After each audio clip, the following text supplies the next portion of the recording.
दोस्तों, मैं सुखपाल सिंह खेरा पंजाब का एक एमएलए हूं और विपक्ष का नेता रह चुका हूं पंजाब विधानसभा में। आज आप सबसे मैं चर्चा करना चाहता हूं कि किस तरह हमारे देश में नॉन इश्यूज जो हैं वो सेंटर स्टेज लेकर के रखते हैं और जो आम जनता के बहुत बर्निंग इश्यूज हैं उनका कहीं जिक्र नहीं होता, ना मीडिया में होता है, ना और कहीं डिस्कशंस में होता है, ना अखबारों में होता है।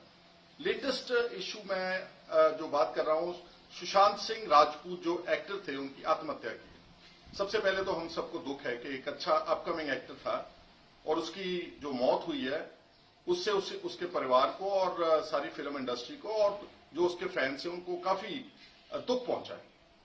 लेकिन क्या सुशांत सिंह राजपूत की जो सुसाइड है पिछले 3 महीने से वो लगातार सारे देश के ऊपर इतना ज्यादा उसकी वाद विवाद हो रहा है कि जो असली लोगों के इश्यूज हैं वो बिल्कुल कहीं दिखाई नहीं दे रहे। एक सुसाइड और इस तरह की सुसाइड अनफॉर्चुनेटली सारे देश में शायद एक एक दिन में सैकड़े या शायद हजारों भी होती हों, उनका कहीं कोई जिक्र नहीं होता।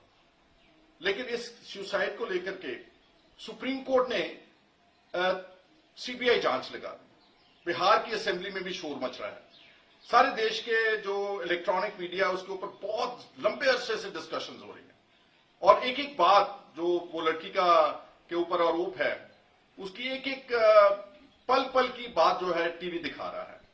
इसके मुकाबले में जो इस देश में तमिलनाडु से लेकर के पंजाब शायद एक साल में हजारों किसान और खेत मजदूर हर साल आत्महत्या करते हैं क्योंकि वो बहुत बड़े कर्ज में डूबे हुए हैं। इस देश की जो नीति है एग्रीकल्चर के प्रति उसकी नाअहलियत के कारण वो अपनी जानें गंवा रहे हैं। उनका तो एक कारण है अच्छा, और उनकी कोई चर्चा नहीं हो रही। उनमें कभी भी सीबीआई की जांच या कोई ईडी की जांच या नारकोटिक्स ब्यूरो की जांच, 3 एजेंसियों की जांच कहीं दिखाई नहीं दी। एक सुशांत सिंह के केस में 3 एजेंसीज और वो जो लड़की के ऊपर एनसीबी की जांच है उसमें शायद 50 ग्राम गांजा की बात है। कोई इससे ज्यादा बड़ी रिकवरी भी उस रिया चक्रवर्ती से नहीं हुई, लेकिन इतना शोर मच रहा है। और इसके मुकाबले में हाल ही में अगर बात कर ले जो कोविड की सिचुएशन है उसमें बहुत बड़े पैमाने के ऊपर लोग अफेक्ट हुए हैं, बहुत ज्यादा मौतें हुई हैं। उसको लेकर के हमारा जो हेल्थ केयर सिस्टम है उसके बारे में कोई ज्यादा चर्चा नहीं हो रही।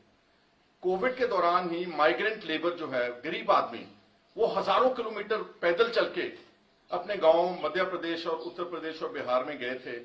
जाते जाते रास्ते में दर्जनों लोग मारे गए एक्सीडेंट में, ट्रकों ने और ट्रेनों ने उनको मार दिया। उसके ऊपर सुप्रीम कोर्ट ने कोई जांच के आदेश नहीं दिए। वैसे भी सारे देश में बहुत बड़े घोटाले होते हैं जहां ताकतवर पॉलिटिकल लोग, पावरफुल लोग इस देश को दोनों हाथों से लूट रहे हैं।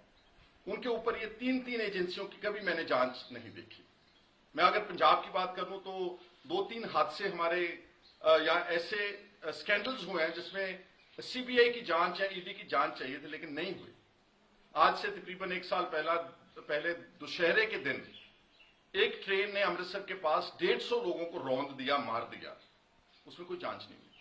अभी हाल ही में पंजाब में माझा के जो डिस्ट्रिक्ट्स हैं, तरन तारण, अमृतसर और गुरदासपुर में 150 लोग जहरीली शराब पीकर के मारे गए।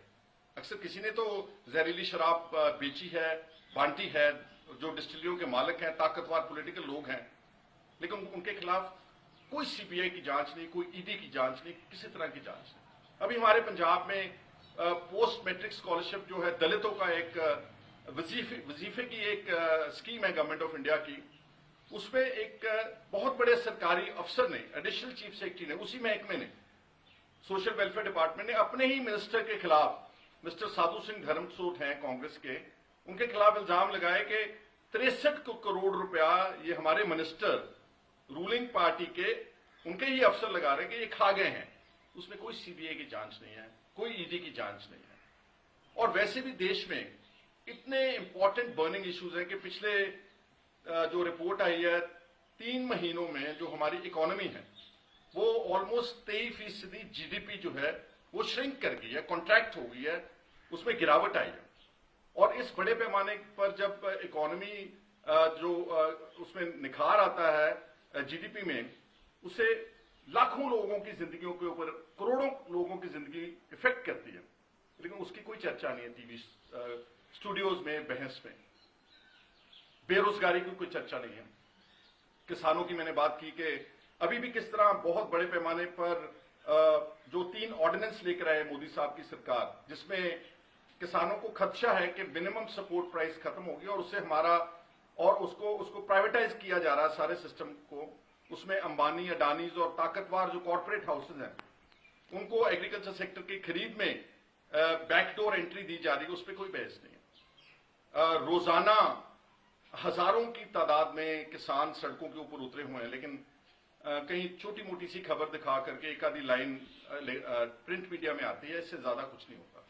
हमारे देश का जो हेल्थ केयर सिस्टम है, जो हमारे देश की एजुकेशन, पढ़ाई की जो सारी व्यवस्था है, वो तकरीबन वो खत्म हो चुकी है और सारा कुछ ही प्राइवेटाइज हो गया। गरीब आदमी की पहुंच से बहुत दूर हो गई अच्छी शिक्षा भी और अच्छे इलाज का व्यवस्था। और अभी डेवोस स्विट्जरलैंड में एक इकोनॉमिक समिट हुई इंटरनेशनल, उसमें एक बहुत बड़ी एजेंसी है, उसका नाम है ऑक्सफैम। उस ऑक्सफैम ने वो सारी दुनिया की आर्थिक सिचुएशन को, इकोनॉमी को स्टडी करती हैं और खास तौर के ऊपर थर्ड वर्ल्ड कंट्रीज हैं, इनके ऊपर वो रिसर्च करती हैं। तो ऑक्सफैम ने रिपोर्ट दी है इसी साल कि जो भारत है, चाहे वो देश गरीब है, लेकिन सबसे ज्यादा बिलियनर्स इसी देश में हैं।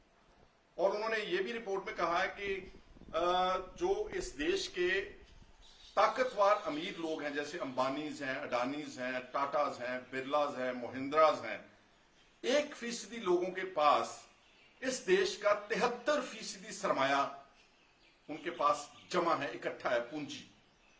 तो आप अंदाजा लगा लें कि बाकी 99% लोगों के पास केवल 27% जो सरमाया और जो वेल्थ है इस देश की साधन है।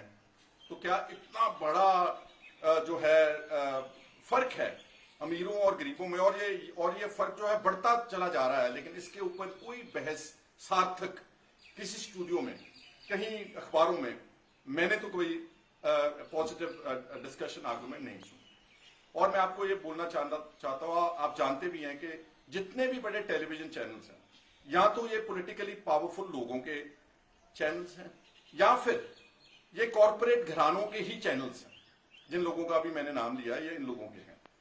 तो इनका क्या है मतलब? इनका मतलब है कि पैसे कमाना है, कि हमारा कौन सा माल जो हमारा सबसे ज्यादा बिकेगा। इनको अपनी टीआरपी रेटिंग से मतलब है। इनको नहीं मतलब कि इस देश के रूरल एरियाज में कहीं बलात्कार हो रहा है या कोई औरतों के खिलाफ बहुत बड़ा क्राइम हो रहा है, इनको कोई मतलब नहीं है। इन्होंने अपनी टीआरपी रेटिंग्स देखनी है, और टीआरपी रेटिंग्स के कारण ये सुशांत राजपूत का मसला पिछले 3 महीनों से अपने टेलीविजन चैनल्स के ऊपर इतने जोरदार ढंग से उभार रहे हैं कि हम सबका फोकस है उसके ऊपर। और उसके बाद उसी विवाद में फिर कंगना रनौत की जो एक्ट्रेस हैं, उनकी एंट्री होती है, उनका उद्धव ठाकरे से वाद विवाद। मैं देख रहा था कि कंगना को चलो Y+ सिक्योरिटी, मतलब I don't think it makes any sense at all, पर चलो उनको सुरक्षा दे दी गई है। अब उनकी एक एक मूवमेंट के ऊपर जो टेलीविजन हैं, वो यहां तक कि विमान में, एयरक्राफ्ट में घुस करके भी उनकी इंटरव्यूज करने की कोशिश की है। और मैं देख रहा था कि कंगना रनौत सेलिब्रिटी है, नो डाउट एक्ट्रेस हैं, उनकी कोई भी चर्चा, कोई बात है तो कितने 14 मिलियन लोग देख रहे हैं, ऑलमोस्ट 1.5 करोड़ व्यूअर्स। उसमें कंटेंट क्या है? उसमें इस देश की बेहतरी के लिए, गरीबों के लिए, रोजगार के लिए, पढ़ाई के लिए, या सेहत की जो हेल्थ केयर सिस्टम, उसके लिए क्या है? Other than gossip and other than तू मैं, इसमें कुछ नहीं है। और मैं तो समझता हूं कि इस देश का जो एजेंडा है, अब इलेक्ट्रॉनिक मीडिया और मीडिया के चैनल और अखबारें सेट कर रही हैं। सरकार एजेंडा नहीं सेट कर रही, पॉलिटिकल पार्टीज ऑपोजिशन एजेंडा नहीं सेट कर रही, जो बातें सेंटर स्टेज के ऊपर आनी चाहिए वो नहीं आ रही। ऐसे मसले, सुशांत सिंह राजपूत की सुसाइड, और इसने 3-4 महीने इस देश के ले लिए, और इसी आड़ में जो असली लोगों के मुद्दे, जैसे मैंने बोला कि जो इकोनॉमी श्रिंक की है, जीडीपी गवर्नमेंट आप मान रही है कि 23% हमारी इकोनॉमी डाउन गई है, नेगेटिव गई है, और उसको आप कितना बड़ा इंपैक्ट हुआ उसकी कोई चर्चा नहीं। तो मैं तो यही सिर्फ कहना चाहता हूं कि ठीक है, देखना पड़ता है टीवी चैनल्स और सारी की बात, सबकी बात सुननी पड़ती है, बट डेफिनेटली एक बात पक्की तय है कि हमारा देश नॉन इश्यूज के ऊपर, नॉन प्रोडक्टिव इश्यूज के ऊपर, जो चीजें किसी की जिंदगी को बेहतर नहीं बना सकती, उनके ऊपर चर्चा हो रही। और जो देश की तरक्की हो रही है, ऑफकोर्स ये नहीं मैं बोल रहा, लेकिन काफी हद तक देश की तरक्की शहरों तक लिमिटेड है। बड़े बड़े मॉल्स बन गए हैं, बड़े बड़े 8 लेन हाईवेज बन गए हैं, सारे टोल रोड्स हैं, लोग अपनी जेब से पैसा देकर के वहां चल रहे हैं। लेकिन जो असल इश्यूज हैं कंट्री साइड के, रूरल इंडिया के, गरीब आदमी के, अभी भी बहुत गुर्बत है इस देश में। दो वक्त की खाने के लिए मोहताज हैं लोगों के पास, गरीबों के पास अभी कपड़ा नहीं है, मकान तो बहुत दूर की बात है, बहुत लोग अभी स्लम एरियाज में रहते हैं।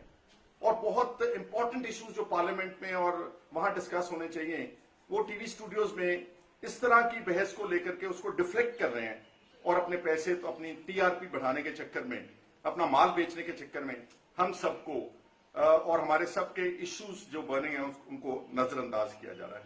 यही मेरा आज का मुद्दा था।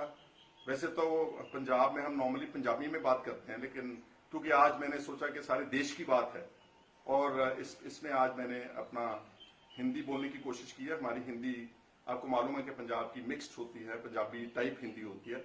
अगर आपको लगा कि उसमें कोई कमी है तो मैं उसके लिए माफी मांगता हूं। आप सबका हमारे साथ जुड़ने के लिए बहुत बहुत शुक्रिया। एक बार फिर Sukhpal Singh Khaira, MLA Punjab and former leader of the opposition, आपका धन्यवाद करता हूं। शुक्रिया।